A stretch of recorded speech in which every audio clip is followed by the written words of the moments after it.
제가 앞부분에 나와 있던 내용을 조금만 좀 정리를 하고 오늘 말씀을 좀 전할 텐데요.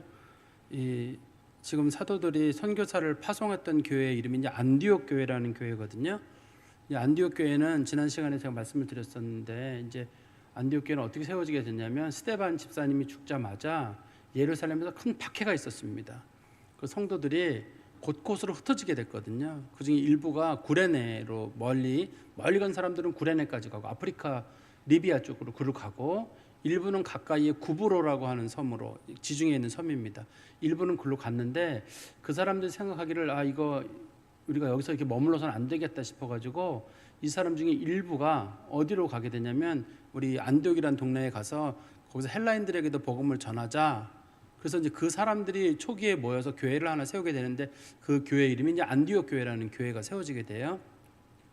대신에 이제 그 교회는 공식적으로 예루살렘 교회로부터 인정받은 사람이 없으니까 예루살렘 교회에서 그러면 그 교회 신앙이 진짜인지 가짜인지, 특별히 이방인들에게 교회가 세워지게 되면 예루살렘에서 그걸 검증하는 사람이 항상 가게 됐거든요. 그래서 그 사람들, 주로 그 안디옥 교회 주요 인물들이 구브로 출신의 사람들이니까, 그러면 사도들 중에 구브로에서 사역을 했던, 살았던 사람 중에 바나바라고 하는 사람이 있었거든요. 바나바가 사도는 아니지만 이제 사도랑 같이 불리는 사람이에요. 그 사람을 보내가지고 그러면 안디옥 교회가 어떤지 한번 좀 살펴봐라. 그런데 그 바나바가 연락을 하기를, 예루살렘에 연락하기를 교회가 되게 건강하고 잘 지낸다. 그리고 그 사람들이 성령 가운데서 교회를 운영하고 있더라. 이제 그 얘기를 예루살렘에 전하게 됐습니다. 근데 이제 그 사도 바나바가 사역을 하다가 중간에 이 일을 좀 더 효과적으로 할 수 있는 사람이 없을까 생각해 보니까 바울이라고 하는, 한때 그 사람이 사울이죠. 바울이라고 나중에 이름이 바뀌게 되는데 그 사울이라고 하는 사람을 데려다가 하면 될 것 같아요. 워낙 열정적인 사람이거든요. 하나님 말씀을 잘 알고, 그리고 자기가 직접 그 사도 바울의 고향인 다소에 가가지고 나 좀 도와달라 부탁을 해가지고 그 사람을 데리고 와서 안디옥 교회 사역을 하게 되는데, 우리가 지난 시간에 봤을 때는 이제 안디옥 교회는 5명의 사람들로 구성되어 있어요. 지도자들이. 바나바가 제일 첫 번째고 사도 바울이 맨 마지막이고, 그다음에 중간에 우리 13장 1절에 보시면 니게르라고 불려지는 시몬, 그다음에 구레네 사람 루기오, 그다음에 분봉왕 헤롯의 젖동생 마나엔, 총 5명의 사람들이 그 교회의 중심 인물들이 돼서 사역을 하게 됩니다. 그 중에 이제 한 사람만, 루기오만 이제 그 로마 사람이고 나머지는 전부 이제 유대인들입니다. 원래 그 사람들이 중심이 돼서 그 교회를 하게 되는데, 그 교회에서 사도 바울하고 이제 바나바를 선교사로 파송하기로, 그 교회가 결정한 게 아니라 하나님이 강제로 보내라고 한 거예요. 너희들 특별히 2사람을 이렇게 구별해내 가지고 그 사람들을 선교사로 보내라. 그래서 그러면 교회가 어떻게 선교사로 보내느냐, 처음 있는 일이니까 금식하고 기도하는 가운데 안수하고, 안수했다는 말은 공식적인 선교 파송이 이루어졌다는 거예요. 대충 하는 게 아니라 공식적으로 선교 파송이 이루어지게 돼서 그 바나바와 바울을 통해서 선교가 이루어지게 됐는데, 성경에 보면 2사람만 갔다고 돼 있잖아요. 우리 오늘 본문에 보세요. 4절에 보시면 2사람이라고 돼 있지만 실제로는 3사람이 갔다고 성경에는 돼 있죠. 우리 5절에 보시면 유대인의 여러 회당에서 전할 때 요한을 수행원으로 두었더라 이렇게 돼 있잖아요. 그러니까 바나바랑 그 다음에 사도 바울이랑 그 다음에 마가 요한이라고 불려지는, 우리 마가복음을 쓴 그 마가 있잖아요. 그 사람의 원래 이름이 요한이거든요. 그 사람하고 3사람이 당시에 가게 되고, 선교사로는 2사람이 가고, 이 마가 요한은 수행원이란 말은 빨래하고 밥하고 심부름하는 일, 그런 일을 담당하는 사람도 선교사입니다. 이게 그런 일을 감당하는 사람이 같이 이제 선교를 떠나게 됐는데, 그 사람들이 처음 선교했던 자리가 오늘 본문에 보시면 4절에 선교를 처음 했던 곳을 한번 보세요. 2사람이 성령의 보내심을 받아 실루기아에 내려가서 배 타고 구브로에 가서, 여기가 어딘지 잘 안 떠오르시죠? 한번 지도 한번 보시겠어요?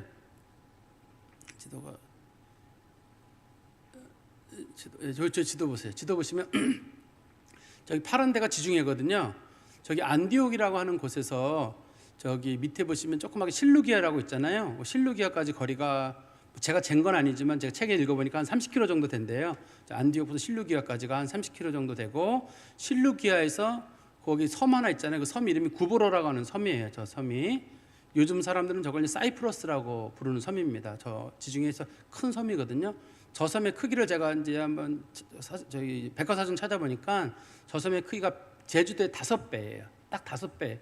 뭐 5.1배 정도가 큽니다. 저 섬이 제주도보다 5배 정도 크고, 그래서 저 실루기아에서 살라미까지가 160km 정도 된다고 해요. 거기까지 가고, 그다음에 저길 통과해가지고 바보라고 하는 동네, 우리나라 말로는 바보지만 원래 이름은 파포스라고 하는 동네인데요.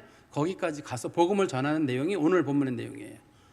이제 저기 나중에는 저 위에까지 올라가게 되는데, 일단 저기 소아시아 아랫부분에 복음을 전하는데, 사도 바울하고 바나바가 왜 저기 구브로에서 복음을 전했느냐? 일단 제일 가까워요. 저기가 가기가.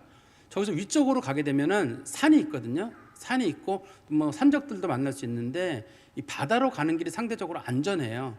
상대적으로 안전하기 때문에 바다로 가는 길을 택한 것 같고, 두 번째는 가깝습니다. 거리가. 저기 안디옥에서 보세요. 가까운 데가 저기가 제일 가깝잖아요. 배 타고 가기 제일 가까운 지역이니까 저기까지 갔을 거고, 두 번째는 바나바의 고향이에요. 바나바의 고향이어가지고 바나바가 저기를 잘 알아요. 그래서 사도 바울하고 바나바가 선교지로 정한 곳이 저곳인 것 같습니다. 그런데 오늘 본문에 다시, 이제 지도는 치우시고 오늘 본문에 다시 가보시면, 살라미에 이르러 하나님의 말씀을 유대인의 여러 회당에서 전할세 요한을 수행원으로 두었더라. 살라미라는 동네에 가보니까 유대인의 회당이 여러 개가 있었다, 이렇게 되어 있거든요. 유대인들은 보통 회당을 보통 1,500명이나 2,000명 정도 되는 동네마다 하나씩 정도 회당을 세웠거든요. 회당이 여러 개 있었단 말은 그 구브로라고 하는 지역에 적어도 유대인이 몇만 명 이상의 유대인은 살았을 거로 짐작을 합니다. 사람들이 일반적으로 꽤 많은 유대인들이 살고 있는 동네인데, 그곳에서 여러 회당에서 복음을 전했다는 말은, 옛날에는 이렇게 복음 전도자가 가면 회당에 사람들이 불러가지고 너 한번 얘기 전해봐라. 예수님께서도 어느 회당에 가서 복음을 전할 때 이사해서 말씀을 펴서 사람들에게 하나님 말씀을 가르치곤 했었거든요. 근데 이 살람이라고 하는 곳에서는 복음을 전했는데 열매를 맺지 못했던 것 같아요. 본문에 보시면 유대인의 여러 회당에서 복음을 전할 때까지만 돼 있고, 바보라는 곳에 가가지고는 이제 그 당시에 거기 총독이었던 서기오 바울이라고 하는 사람을 복음으로 통해서 변화를 받게 되는데, 살람이라는 곳에서는 복음 전파는 했긴 했는데 믿는 사람이 없었던 것 같습니다. 그때 수행원으로 요한을 데리고 갔다고 되어 있는데, 제가 왜 믿는 사람이 없었다는 말을 제가 꺼내냐면, 역사 기록에 보면 사도 바울이 이 복음을 전했을 때가 언제쯤이냐면 한 AD 45년에서 50년 그 사이쯤이거든요. 그때 복음을 전했는데 서기 2세기가 됐을 때, 그러니까 100년에서 200년 그 사이 있잖아요.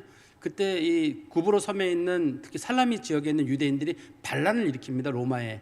그래서 전멸합니다. 한 명도 살아남지 않고 전멸합니다. 이 지역이. 우리 성경에 보면 예수님께서 제자들을, 마태복음 10장에 보면 제자들을 파송할 때 그들이 너희 복음을 받지 않으면 먼지를 털어버려라. 복음 받지 않는 것에 대한 책임은 그들에게 있고 너희들은 전한 것으로 충분하다. 사람들이 복음 안 받아들인 거로 속상해하지 말아라고 예수님께서 마태복음 10장에서 제자들을 파송할 때 말씀하셨거든요. 살라미 사람들이 복음을 안 받아들이게 돼요. 특히 당시 유대인들이 복음을 안 받아들이게 되는데 결국은 그 사람들이 전멸하게 되는데, 참 안타까운 역사적 기록을 가지고 있습니다. 그리고 온 섬 가운데로 지나서 아까 보면 그 섬을 쭉 통과해서 그 섬을 통과한 거거든요. 섬을 통과해서 살라미에서 지나서 보면 어디로 가냐면 바보라고 하는 섬의 지역에 이르게 되는데, 이 바보라는 지역이 어디냐면, 우리 다시 한번 지도 보시면 그 바보라고 하는 지역이 저기서 살람이라는 동네가 있고 바보가 있는데, 바보가 구브로 섬의 수도예요. 저게 총독 관저가 있습니다. 총독 관저가 있고 저희가 인구가 상당히 많은 지역으로 돼 있는데, 저 살라미를 통과해가 살라미에서 바보까지 걸어서 통과한 거거든요. 통과해 가지고 뭐 키로수는 어느 정도인지 모르겠는데 몇십 킬로는 될 것 같죠. 통과해 가지고 거기서 이제 복음을 전하게 된 겁니다. 거기서 이제 복음을 전하게 되는데, 여기 보세요. 복음을 전하는데 거기서 복음을 전하다가 누구를 만나게 되냐면, 거기서 유대인의 거짓 선지자로 불려지는 사람 중에 하나가 바예수라고 불려지는 사람을 하나 만나게 됩니다. 우리 한번 말씀해 보시면 6절에 온 섬 가운데로 지나서 바보에 이르러 바예수라는 유대인 거짓 선지자인 마술사를 만났다. 이 사람이 호칭이 되게 길죠. 유대인 거짓 선지자인 마술사, 이렇게 돼 있잖아요. 자기가 스스로가 선지자라고 말하고는 다니고 있지만 실제로는 그 사람이 점을 치거나 마술을 하는 일을 했던 사람이란 뜻인데, 그 사람의 이름이 바예수예요. 이 바예수라는 말이, 이 사람 유대인이거든요. 원래 이름이 예수가 아니라 이 사람이 아마 그 원래 히브리식 이름으로는 바여호수아였을 것입니다. 원래 그 예수님이란 이름은, 예수란 말은 그리스식 이름이거든요. 원래 예수의 히브리식 이름이 여호수아거든요. 예수님의 원래 이름도 사람들이 예슈아라든지 여호수아라고 불렀을 겁니다. 당시에 유대인들끼리는 여호수아라고 불렀을 것인데, 그 이름이 그리스어로 부를 때는 예수라고 부르기 때문에 우리가 예수라고 지금 이름을 쓰는 건데요. 이 바예수라고 하는 사람도 아버지가 여호수아예요. 이름이 바라는 말이 누구누구의 아들이라는 뜻이거든요. 그래서 여호수아의 아들, 당시에는 성이 없어요. 우리나라도 성이 생긴 건 그렇게 오래되지 않았지만 옛날에 성이 없잖아요. 물론 높은 사람들은 성이 있어요. 당시에 로마 높은 사람들은 성이 있어가지고 무슨 율리우스 시저 앞에 옥타비아누스 이런 식으로 쭉 이름이 길게 붙어 있거든요. 붙어 있는데 이런 사람들은 보통 그 정도 이름은 없으니까 그냥 누구누구의 아들 그러면은 그 사람들이 대충 짐작을 해가지고 누구겠구나라고 하게 되는데, 그 사람이 유대인임에도 불구하고 거짓 선지자로서 마술을 행하는 사람이었다라고 성경이 설명을 하고 있습니다. 근데 그 사람이 마술사인데 어떤 마술을 하게 되냐면 7절에 보세요. 그가 총독 서기오 바울과 함께 있으니, 마술사가 총독 서기오 바울과 함께 있었단 말은 당시에는 이 총독들이 자기가 어떤 정무적인 판단을 할 때 이게 옳은지 그른지를 신의 특별한 어떤 신탁을 받아서 결정을 하는 일이 있었거든요. 결정이 안 생길 때. 그래서 이 바예수라고 하는 사람을 불러가지고 그 사람을 자기 비서관처럼 두면서 어떤 판단을 할 때 어떤 게 옳으냐, 그런 조언을 얻으려고 이 사람을 둔 거예요. 그래서 이 사람이 개인적으로 개인 사업을 하는 사람이 아니라, 이 사람이 거짓 마술사지만 그 서기오 바울이라고 하는 사람하고 같이 총독 관제에서 생활하고 있는 공무원 같은 사람입니다. 그래서 그 사람이 같이 생활을 하고 있었는데, 서기오 바울은 어떤 사람이냐면 지혜 있는 사람이라 바나바와 사울을 불러 하나님의 말씀을 듣고자 하더라. 지혜 있는 사람이란 말은 상당히 어떤 학문적인 부분에 관심이 많고, 새로운 얘기가 나오면 그게 옳은지 그른지를 좀 듣고 싶어하는 사람. 어떤 사람들은 꽉 막혀가지고 절대 안 듣는 사람이 있는데, 이 사람은 그런 얘기를 듣고 싶어하는 사람이에요. 근데 이 서기오 바울이라고 하는 사람이 성경에서 그래도 회심한 사람 중에 가장 높은 사람 중에 한 사람입니다. 서기오 바울, 총독이거든요. 당시 총독인데, 이 사람의 회심 사건이 기독교에서는 엄청난 사건이 됩니다. 향후에. 왜 그러냐면, 옛날 사람들이 전부 다 기독교인들을 놀렸어요. 뭐라고 놀렸냐면, 예수쟁이들은 하나같이 가난했거든요. 당시에 하나같이 가난하고 하나같이 못 배웠습니다. 그래서 사람들이 교회 다니는 사람들을 뭐라 그랬냐면, 저것들은 못 배우고 가난한 것들이 기독교를 믿는다고 했는데, 서기오 바울 같은 사람이 등장함으로 인해 가지고 사람들이 더 이상 기독교를 가난하고 못 배운 사람들의 종교라고 말을 못하게 된 거예요. 이 한 사람이 변화된 사람으로 인해서. 정말 이 사람의 회심은 향후 기독교 변증을 할 때마다도 자주 등장하는 인물이거든요. 이 사람의 이름이. 어떻든 그 사람은, 이 바예수라고 하는 사람이 자기 이름을 뭐라고 불렀냐면, 이 마술사는 8절에 보시면 엘루마라는 말의 뜻이 보면 나오죠. 번역하면 마술사라. 우리나라 말에 마술사라 번역을 했지만 원래 뜻은 현자란 뜻입니다. 똑똑한 사람. 이 바예수가 자기를 현자라고 불렀어요. 그러니까 세상의 지식을 다 통찰하고 있는 사람이라 그래서 자기를 엘루마라고 불러달라, 이렇게 자기 이름을 얘기를 한 거예요. 그래서 사람들마다 저 바예수라고 하는 사람은 정말 똑똑하고 세상의 지식을 다 알고 있는 사람.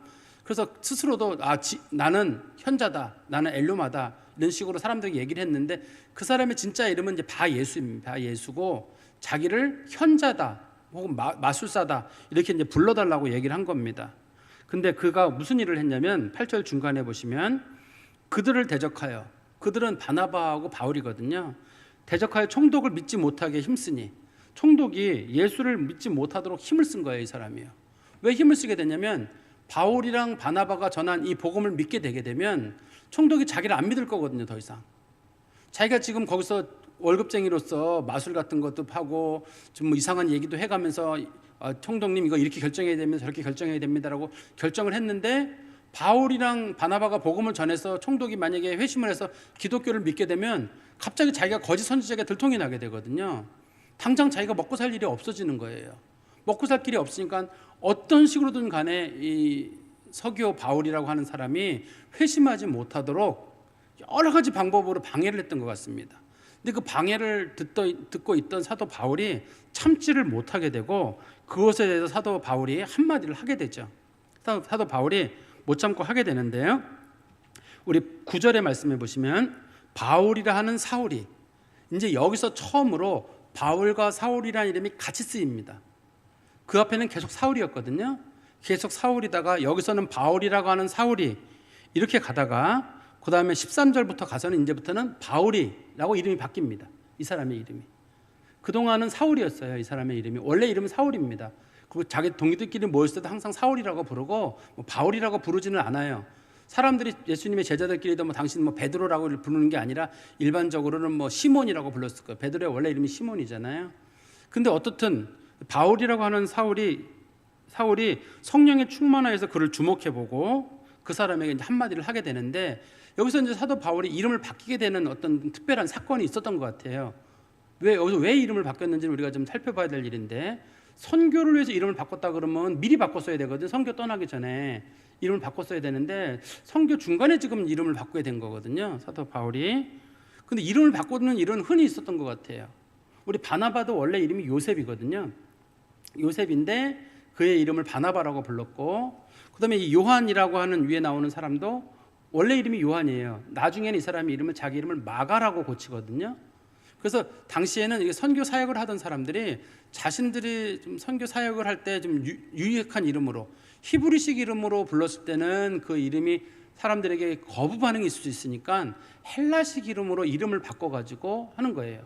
선교사님들 중에도 그런 분이 계시죠. 어떤 분이 이제 선교지 나갔는데 굳이 한국 이름을 고집하는 분이 계시고, 선교지에서 선교사 그쪽 이름으로 그 선교지의 이름, 아프리카 가면 아프리카 이름으로 하나 하고 그렇게 부르는 분도 계시고, 우리나라도 마찬가지. 우리나라 선교사님들 오신 분들도 한국식 이름을 가지고 계신 분도 계시고, 예를 들어서 피어슨인가 그런 분이 있는데 피득이라는 이름을 갖는다라든지 이런 식으로 했는데, 옛날에는 그 선교사님들이 이게 양반 쌍놈 그런 게 없어가지고 주로 쌍놈들 이름을 많이 썼어요. 성을 옛날 선교사님들이 몰라가지고 발음만 해가지고, 그러면 선교가 안 되거든요. 사실 쌍놈들 이름을 많이 쓰면. 근데도 선교사님들 아무튼 쌍놈 이름을 많이 썼습니다. 마치도 쓰고 피시도 쓰고 해가지고 많이 썼어요, 옛날에는.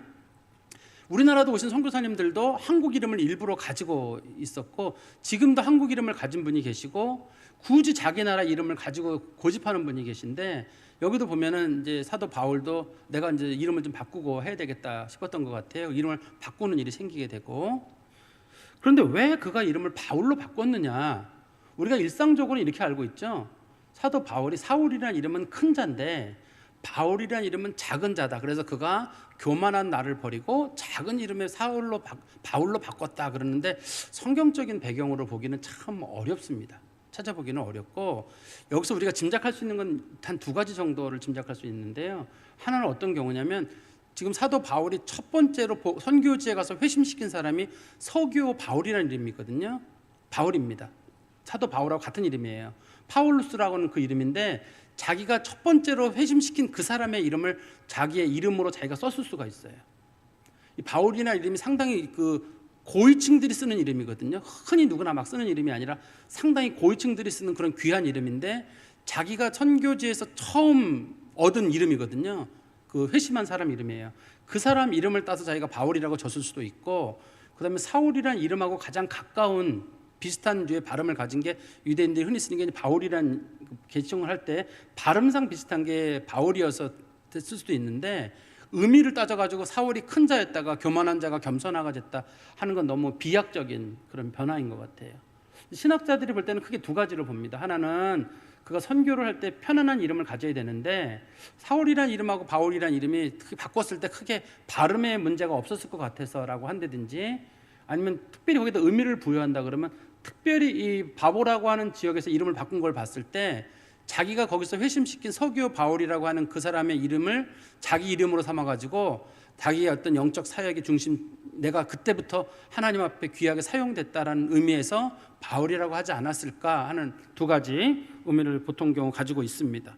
어떻든 간에 이 사건으로 인해서 사도 바울은 누구에게 화를 내게 되냐면, 엘루마라고 불려지는 바 예수에게 화를 내게 되죠. 10절의 말씀에 한번 보세요. 10절 말씀해 보시면 사도 바울이 굉장히 심한 말을 합니다. 10절에 이르되 모든 거짓과 악행이 가득한 자요 마귀의 자식이요 모든 의의 원수여 주의 바른 길을 굽게 하기를 그치지 아니하겠느냐. 막 화를 내면서 욕을 하는 거예요. 이 온통 거짓말만 하는 사람아, 네가 얼마나 악한지 온통 악으로만 가득 차 있고, 그 다음에 너는 마귀의 자식이고 모든 의의 원수다.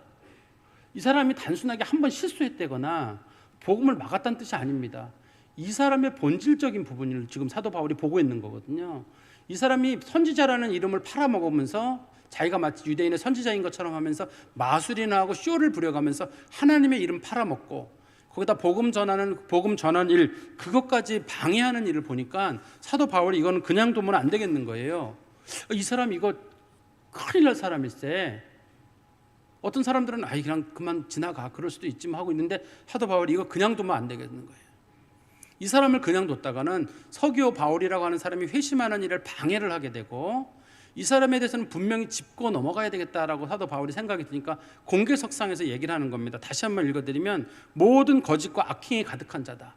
너는 진짜 본질적으로 입만 열면 거짓말하는 사람이고 나쁜 의도를 가지고 사람들을 속이는 사람이고, 악행이라는 말은요, 그 다음에 마귀의 자식이다. 네 영혼은 이미 마귀에게 팔린 바 됐다. 이 사람은 구원받은 사람이 아니란 뜻이에요. 너는 이미 지옥 백성이라고 선언을 해주는 겁니다. 그리고 모든 의의 원수요, 하나님 말씀 전하고 진리를 선포하는 일을 방해하는 그런 사람인데 주의 바른 길을 굽게 하기를 그치지 아니하겠느냐. 마치 자기가 유대인 선지자인 것처럼 하면서 하나님의 뜻이 이러니 저러니 하나님은 이걸 원하니 저걸 원하느냐 하면서 계속적으로 얘기를 하는데 알고 보니까 쏜 거짓말인 거예요. 이런 사람들은 이제 교회를 어지럽히고 교회를 혼란하게 하는 사람들이에요. 이런 사람들이 교회에 한번 들어있는지 없는지를 교회가 살펴봐야 되거든요. 온통 교회에 대한 비판하는 사람, 예를 들어서 목사님들 비판하고 장로님들 비판하고 권사님들 비판하고 자기는 아무것도 하잖아요. 어떻게 교회 운영을 이렇게 하느냐, 목회는 저 모양으로 하느냐, 집사가 왜 저러냐, 장로는 왜 저러냐. 근데 그 사람 보면 그 사람 아무것도 안 해요. 교회를 열심히 하면서 그러는 사람들은 괜찮아요. 교회를 하다 보면 자기 마음에 안 맞는 일 있잖아. 우리 교회는 마음에 안 들어, 난 이렇게 하고 싶어. 그런 거는 비판이라고 할 수 없죠. 그건 건강하고 건전한 어떤 활동이라고 할 수 있는데 아무것도 하지 않으면서 교회는 왜 이 모양이야, 왜 목회는 저 모양으로 해, 왜 설교는 저 모양으로 하고 선교는 왜 저딴 식으로 하고 뭐 구제는 왜 저딴 식으로밖에 못하고 입만 열면 하나님의 교회를 방해하는 사람들, 그런 사람들이 어쩌면 여기서 이 사람 바예수라고 불리는 이 사람하고 똑같은 사람인지 아닌가 조심할 필요가 있어요. 우리가 그런 사람이 되지 않도록 조심해야 되고, 그런 사람이 있으면 좀 멀리 할 필요가 있어요. 이런 사람이 교회에 있을 수 있어요. 이런 사람들이 교회를 한번 휘집어 버리게 되면 성도들 입장에서는 대부분 그냥 그만 넘어갑시다 하고 대부분 교회는 좋은 게 좋다는 식으로 넘어가게 되거든요. 근데 이런 사람들이 한둘 있다 그러면 웬만큼 큰 교회가 넘어갑니다. 특히 이런 사람들이 신천지의 이름으로 들어오기도 하고 또 이단의 이름으로 들어오기도 하고 교회 중직이라는 이름으로도 들어와가지고 아무것도 자기는 하지 않아요. 봉사도 안 하고 헌금 생활도 안 하고 아무것도 하지 않는데 입만 열면 교회 비판으로 가득 찬 사람이 있을 수가 있어요. 여기서 지금 엘루말라고 불려지는 이 바예수가 선지자라고 자기 스스로 주장하고 있거든요. 난 유대인의 선지자다. 근데 성경에서는 선지자가 아니라 저건 선지자의 탈을 쓴 마술사다라고 말하고 있거든요. 그런 사람이 교회에 있을 수 있기 때문에 교회도 잘 분별하셔야 돼요. 그러니까 봉사하고 열심히 하는 사람이 말하는 건 괜찮아요. 투덜거리는 것도 괜찮습니다. 내 마음에 안 드니까. 왜냐하면 나도 봉사하고 교회 일원으로서 활동을 하는데 교회가 긍정적인 방향으로 나가도 이건 아닌 것 같다 막 서로 의견을 조율하고 할 수 있는 일이죠.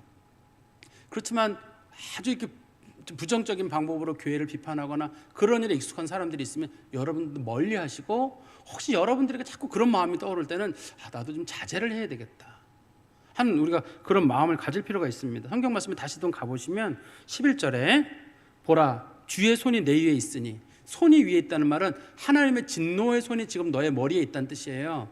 하나님의 진노가 너의 머리에 지금 임하니 네가 맹인이 되어 얼마 동안 해를 보지 못하리라. 그러니까 완전히 맹인을 만드는 게 아니라 하나님께서 지금 복음을 전하는 수단으로 이 엘루마라고 하는 사람을 일시적으로 맹인을 만드는 거예요. 일시적으로 맹인을 만들어가지고 이 사람이 더 이상 이런 활동을 하지 못하도록. 성경에 보면 우리 엘리사 시대 때도 그런 일이 있었거든요. 그 아람 사람들이 사마리아 성 쪽에 쳐들어왔을 때 엘리사가 하나님 앞에 기도하기를 저들의 눈을 어둡게 하십시오라고 해서 그 사람의 눈이 어두워서 도단성에 있다가 사마리아로 간 다음에 그 엘리사가 기도하기를 다시 눈을 뜨게 해주십시오 그랬더니 그 아람 군대들이 눈을 딱 떠보니까 사마리아 성 정 가운데 있는 거예요. 겁이 나가지고 뭐 혼비백산하죠. 그때 그들을 살려 보내주거든요. 그리고 나서 그들이 다시는 쳐들어오지 못했다. 성경에 그런 언급이 있는데요. 우리 열왕기 하 6장 18절부터 그런 내용이 기록이 돼 있어요. 어떻든 간에 하나님께서 일시적으로 사람의 눈을 어둡게 하신 거거든요. 참 그것도 감사한 일이에요. 하나님께서 이 사람의 눈을 영원히 멀게 하지 않으시고 일시적으로 멀게 하시는 것은 하나님의 은혜가, 소경된 사람이 얼마나 불편한지 하나님 아시기 때문에 그를 영원히 맹인으로 만들지 않으시고 그 눈을 잠깐 동안만 어둡게 하신 것 같습니다. 그런데 이제 보시면 그 사람이 얼마 동안 해를 보지 못하리라 하니 즉시 안개와 어둠이 그를 덮어 인도할 사람을 두루 구하는지라. 안개와 어둠이란 말은 그 사람의 눈이 어두워져가는 과정이에요. 처음에는 뿌옇게 보이기 시작하다가 나중에는 아예 안 보이는, 소위 우리 점층적으로 변화되는 과정이거든요.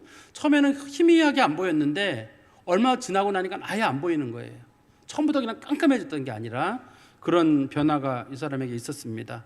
이 일을 보고 나서 12절에 총독이 그렇게 된 것을 보고 믿으며 주의 가르치심을 놀랍게 여기니라. 이 엘루마라고 하는 사람이 그동안 서기오 바울에게 상당한 영향을 끼쳤는데 그 사람의 거짓된 모습을 사도 바울이 다 보여주고, 또 그 사람이 눈이 직접 머는 이적적인 장면을 보고, 또 여기 보면 주의 가르치심에 놀랐단 말은 이 사람들이 전한 복음 있잖아요.